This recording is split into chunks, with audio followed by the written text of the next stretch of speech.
toilet that's running, the fill valve is putting water into the tank and then it shuts off, but after a period of time it turns back on. You've got a leaking flush valve. There's two main styles. You have a style that has a flapper, or you're going to have a canister with a circular seal.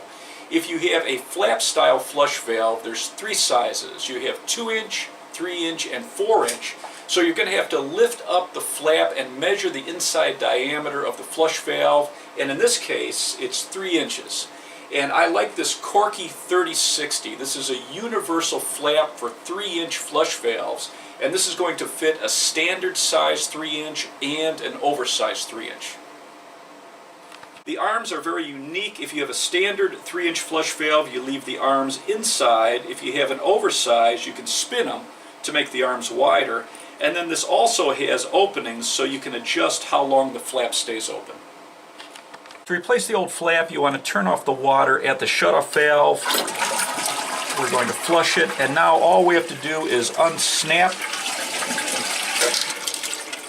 the old flap. To put on a new flap, all you have to do is clip it onto the posts on the flush valve. And now we have to adjust the chain on the handle, and we want only about a 1/4 inch worth of slack.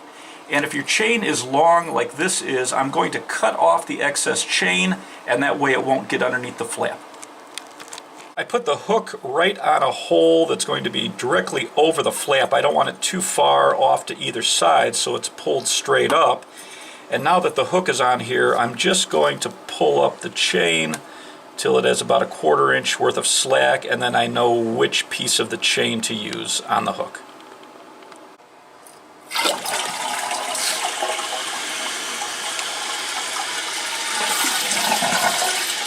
And then we can adjust the holes on that flap to keep it open longer or have it close faster.